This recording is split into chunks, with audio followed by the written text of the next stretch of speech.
제목 인류사 6천년의 비밀 제1부 인류사의 기원 1. 창조냐 진화냐 아니면 신의 변화인가.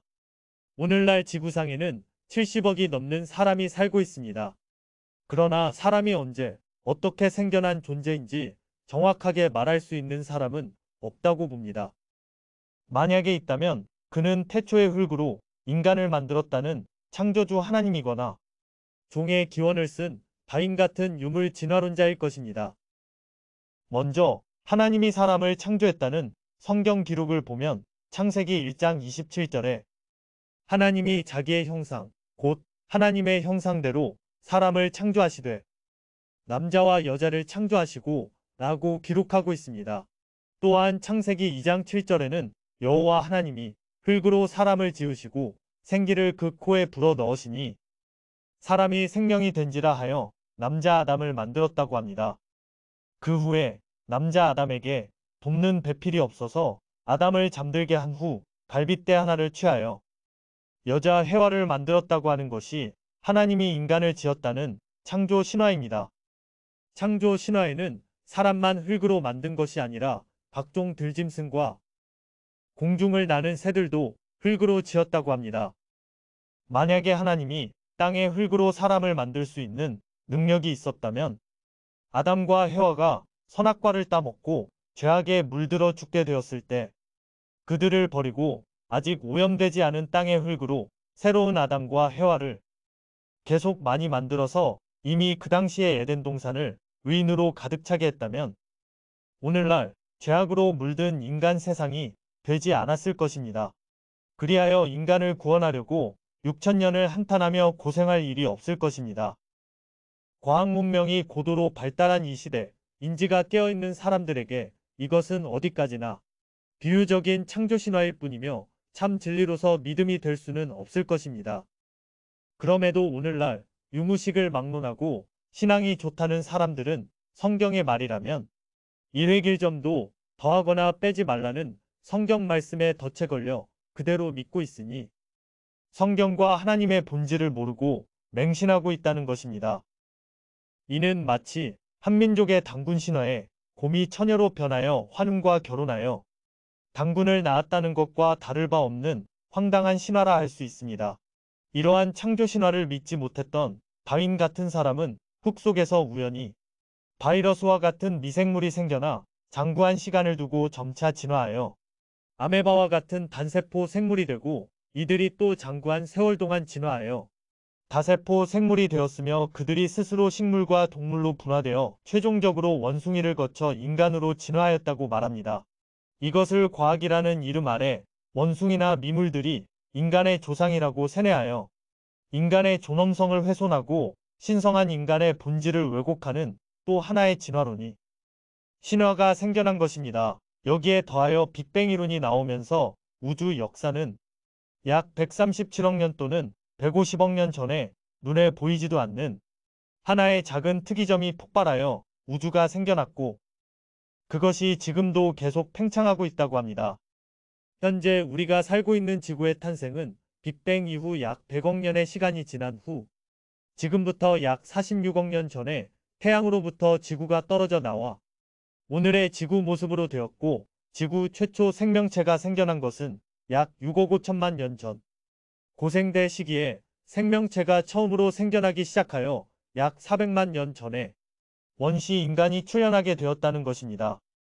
만약 인간이 원숭이로부터 진화된 것이라면 세월이 지나면서 그 진화의 속도가 빨라져 지금도 계속하여 원숭이가 사람으로 진화되고 있거나 그 중간 단계의 진화물인 원숭이도 아닌 것이 사람도 아닌 원시 인간이 지구 어디선가에서 계속하여 나타나야 할 것입니다.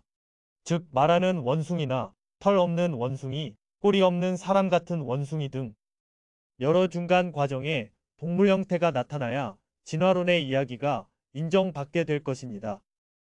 결국 진화론의 가설은 유전학이 발달하면서 인간과 원숭이는 그 유전자가 다르기 때문에 원숭이는 원숭이를 낳고 사람은 사람을 낳을 수밖에 없으며 유전인자에 의해 모든 종이 처음부터 결정됨을 알 수 있습니다. 진화라는 것은 각자의 생명체들이 그 환경에 적응하고 생존하기 위한 수단으로 인간은 보다 더 인간답게 살기 위하여 생각을 하고 삶의 이치를 깨달아 더 안전하고 편안하게 행복한 삶을 누리고자 하여 문명을 발달시켜 온 것입니다. 그래서 원숭이나 약한 동물들은 그들대로 본능적으로 살아남기 위한 생존 법칙에 따라 외부의 적을 피하고 먹이를 구하기 위한 수단으로 나무를 타거나 땅굴을 파서 생존 본능에 따라 살아온 것일 뿐입니다.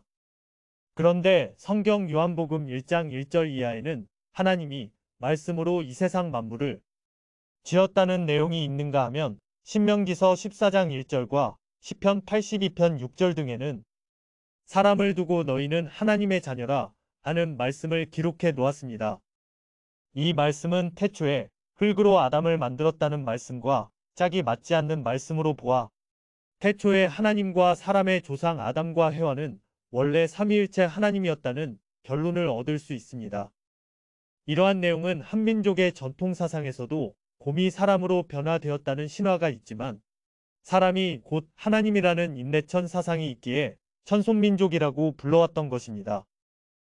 따라서 성경 말씀이라고 하여 무조건 모두 다 하나님의 말씀이라고 하는 것은 하나님의 실체를 잘 모르는 소치이며 성경 해법을 모르고 무조건 믿어야 한다는 맹신의 결과가 오늘날 인간 자신의 정체성을 망각하게 하고 어리석은 존재로 만들고 있는 것입니다.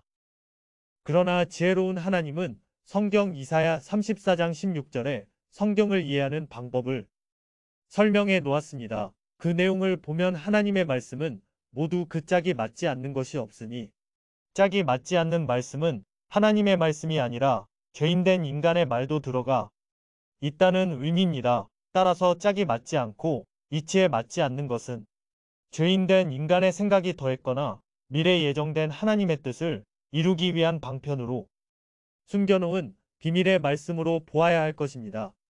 이 인간과 만물은 언제 어떻게 생겨났을까요?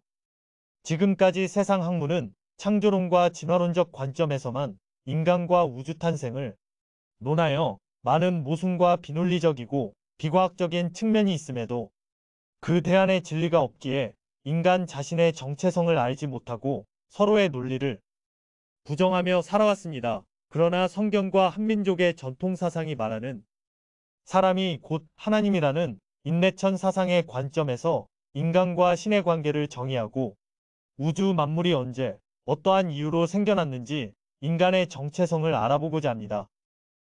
먼저 인류사의 시작을 기록한 세계 최고의 경전인 성경에서 태초 인류의 조상 아담과 해와 이후 인간의 계보를 보면 대략 6천여 년 전에 처음으로 신에서 인간과 우주 만물로 변화되었다고 할 수 있습니다. 즉 인간과 만물은 흙으로 빚어 만든 것이 아니라 하나님의 신이 소재가 되어 하나님의 말씀에 의해 호련히 생겨났다고 할 수 있습니다. 성경 말씀의 짝을 찾아서 인간의 역사를 볼 때 엿새째 되는 날 하나님의 형상대로 사람을 만들고 일회째 되는 날 하나님이 쉬셨다고 하여 제7일을 안식일로 했다는 말씀이 있습니다. 여기서 인간 창조 엿새와 짝이 맞는 말씀을 베드로후서 3장 8절에서 찾아보면 주께는 하루가 천년 같고 천년이 하루와 같다는 말씀이 있습니다. 이 말씀은 인간의 역사 6천년이 되어서야 온전한 참사람, 구세주 메시아를 만들고 일회째 되는 7천년대가 되어야 하나님이 쉬시는 영원한 안식일이 된다는 의미로 볼 수 있습니다. 기독교의 성자로 불리는 성 아우구스티누스는 그의 저서 신국론 11권 5장과 6장에 우주 창조에 대하여 무슨 까닭의 우주는 6천년 전 그때 만들고 그전에는 만들지 않았느냐는 질문에 무슨 까닭의 우주는 다른 곳이 아니라 바로 이곳에 만들어졌으며 곳곳에 존재하지 않고 또 다른 곳에는 없는가 되물으면서 우주는 시간과 함께 만들어졌다고 합니다. 즉 우주 창조 이전에는 시간도 공간도 없었다는 것입니다. 그렇다면 하나님의 우주 창조 이전의 세계는 어떠한 세상이었는가? 이에 대한 구세진인 정도령님의 말씀은 하나님은 영원전부터 스스로 존재하였으며 그 세계는 시공이 없는 세계요 성령의 빛의 세계였다고 합니다. 하나님의 빛은 지금의 태양빛처럼 만물을 태우는 음양의 빛이 아니라 중성자 빛으로 타는 불이 아니요 생명의 빛이며 지혜의 빛이라는 것입니다. 또 하나님의 빛은 곡선 광선이라 밤낮이 없으며 태양 빛은 직선의 빛이라 밤낮이 있습니다. 그러므로 하나님의 세계는 모든 우주가 어둠이 없으며 쥐구멍에도 볕이 드는 세상인 것입니다. 이 말씀에 짝하는 말씀으로 요엘서 2장 28절에는 하나님의 신에 대하여 피와 불과 연기 기둥이라 표현하고 있으며 출애굽 3장 1절 이하에는 모세가 장인 집에 숨어 있을 동안 호렙산에서 양을 치고 있을 때 하나님의 사자가 떨기나무 불꽃 가운데서 나타나 말하고 있으나 그 불은 나무를 태우는 불이 아니었고 하나님은 스스로 있는 자라 하며 모세에게 이스라엘 백성을 애굽에서 인도해 내라고 명령했습니다.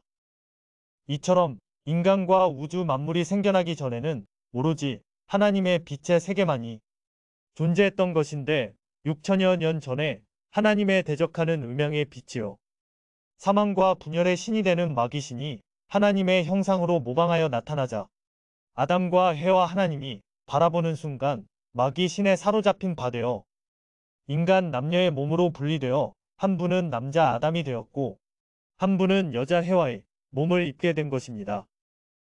그 중에 한 분 여호와 하나님만이 탈출하여 우주 회복의 역사를 위하여 6천여 년을 인간의 양심 속에 숨어서 구세주 이긴 자를 완성하여 인류 구원의 역사가 시작된 것입니다. 마귀신은 아담과 해와 하나님을 점령하는 순간 인간 남녀의 몸을 입고 나라는 주체의식의 자리에 앉아 주인이 되어 인간과 만물을 지배하는 만물의 영장으로 군림해 온 것입니다. 이처럼 생명의 신 하나님과 사망의 신 마귀에 의한 우주변화의 역사를 선악과 사건으로 비유해 놓은 것입니다. 우주 만물과 동식물 역시 마귀신의 성질을 띤 음양의 존재로 바뀌어 오늘날 우주 만물의 형태로 홀연히 생겨난 것입니다. 그 증거가 바로 모든 물질을 쪼개어 나가면 물질의 기본 단위인 분자가 있고 분자를 또 쪼개면 물질을 구성하는 기본 원소인 원자가 있는데 원자는 중성자 핵을 중심으로 플러스 양자와 마이너스 전자가 에워싸고 돌아가고 있다는 것을 현대 물리학이 밝히고 있습니다. 한민족의 대연서 격암유록 도부신임 편에는 인간과 우주 만물이 생겨난 원인을 논하고 있는데 태초 하나님과 마귀가 싸우는 혼돈의 시기에 마귀가 이기고 하나님이 졌기 때문에 하나님이 지상권을 잃었으며 귀신이 지배하는 세상이 되었고 이것이 현상계 음양의 세상이라 말하고 있습니다. 동양의 주역에서도 원래 하나님의 세계인 무극의 세상에서 음양 태극의 세상으로 변화된 것이 현상계이며 이것이 다시 원시반복하여 무극으로 되돌아간다는 것이 정역의 세계인 것입니다. 성경 계시록 2장에는 생명의 신 하나님이 사망의 신 마귀를 이기고 인류가 꿈꾸는 지상천국을 회복하는 역사를 예고하고 있는데 그때가 바로 인류 역사 6천년이 끝나는 현재로부터 천년의 기간을 두고 하나님이 천년왕국을 다스리고 마지막 심판의 역사와 더불어 영원한 하나님의 나라인 성령의 빛의 세계로 홀연히 변화될 것을 예언하고 있습니다. 이처럼 태초에도 우주와 인간의 역사는 아무것도 없는 무의 세계에서 우연히 생겨난 역사가 아니고 무생물의 자연에서 생명체가 생겨난 것도 아니며 영원전부터 스스로 존재했던 생명의 신 하나님과 그에 대적하는 사망의 신 마귀와의 싸움에서 하나님의 신이 패함으로써 마귀의 형상인 음양 태극의 세상으로 홀연히 변화된 것이 두 신에 의한 우주 변화의 역사인 것입니다. 성경 창세기 1장에 하나님이 자기의 형상을 따라 사람을 지었다고 하나 하나님은 결코 남자나 여자의 모습이 아닌 중성체의 신이기 때문입니다. 이를 증명해주는 성경 말씀은 마태복음 19장 12절에 스스로 된 고자가 복이 있다 하였고 또 어린아이와 같지 않으면 천국에 들어갈 수 없다는 말씀이 있습니다. 그리고 고린도전서 7장에는 혼인하지 않고 하나님과 같이 혼자 지내기를 강조하였고 예레미야서 16장에는 시집가고 장가가면 반드시 죽으리라 하였으며 요한복음 3장 5절에는 성령으로 거듭나야 천국에 들어갈 수 있다고 했습니다. 이와 같이 흙으로 사람과 짐승을 지었다는 창조론은 다른 성경 말씀과 짝이 맞지 않는 신화에 불과하며 빅뱅론자들이 말하는 것처럼 눈에 보이지도 않는 작은 하나의 특이점이 아무런 원인도 없이 우연히 폭발하여 오늘의 우주가 생겨날 수는 없는 것입니다. 이러한 빅뱅론이나 진화론은 생명의 근원이 되는 인간 마음의 세계가 곧 신의 세계임을 모르고 현상의 외형적 물질계만 보고 가상의 우주론을 과학의 이름으로 포장하여 쓴 가설에 불과하다는 것입니다. 이를 밝혀주는 책이 바로 빌 브라이슨이 쓴 그의 모든 것의 역사라는 책에 많은 과학자들이 빅뱅에 대하여 반론을 제기하고 있습니다. 즉, 노벨 물리학상을 수상한 스티븐 와인부거는 태양계와 은하계는 팽창하는 것도 아니며 공간 자체가 팽창하는 것이 아니라 은하들이 서로 멀어져 가고 있는 중일 뿐이라고 합니다. 그리고 많은 사람들이 오랫동안 대폭발에 대한 의문을 가지고 있는데 대폭발 이론은 우리가 지금 이곳에 어떻게 오게 되었는가를 설명해 주지 못하고 있습니다. 즉 우주에 존재하는 모든 물질의 98%가 대폭발에 의해 만들어졌지만 그 물질들은 헬륨, 수소, 리튬 같은 가벼운 원소들 뿐이며 우리 존재에 결정적인 역할을 하는 탄소, 질소, 산소와 같은 무거운 원소들이 만들어지지 않았다는 것입니다. 그러한 원소가 만들어지려면 처음 대폭발이 일어났을 때와 같은 열과 에너지가 더 필요한데 대폭발은 한 번밖에 일어나지 않았다고 반박하고 있습니다. 유물론자들이나 진화론자와 빅뱅론을 신봉하는 과학자들의 가장 큰 실수는 인간과 만물의 외적 물질 현상을 중시하여 인간의 마음과 정신세계를 무시함으로써 양자물리학이 제 아무리 발달해도 그 마지막 미소립자의 빛의 세계가 바로 생명의 근본이 되는 신의 세계임을 알지 못하고 신의 존재를 부정하고 있는 것입니다. 결론적으로 한민족의 전통사상인 인내천 사상과 성경 속의 하나님의 말씀을 올바로 이해하고 분석할 때 신과 인간의 관계를 이해할 수 있으며 사람이 원래 하나님의 존재였다는 것을 알게 될 때 우주 만물도 신의 소립자로 구성되어 만물로 변화된 존재라는 것을 알 수 있습니다. 따라서 우주 만물이 신에서 비롯된 것을 이해할 때 올바른 성경 신학이 최고의 과학임을 이해하게 되고 과학의 끝이 신학이요. 신학의 최종 목적이 죄에 포로된 인간이 성령으로 회복되어 원래 하나님의 세계를 건설하는 것입니다. 이것이 6000년 인류사가 나아갈 방향이요. 인간이 우주의 주체로서 살아가는 삶의 궁극적인 목적이라 할 것입니다. 시청해주셔서 감사합니다. 다음 제9부에서 다시 뵙겠습니다.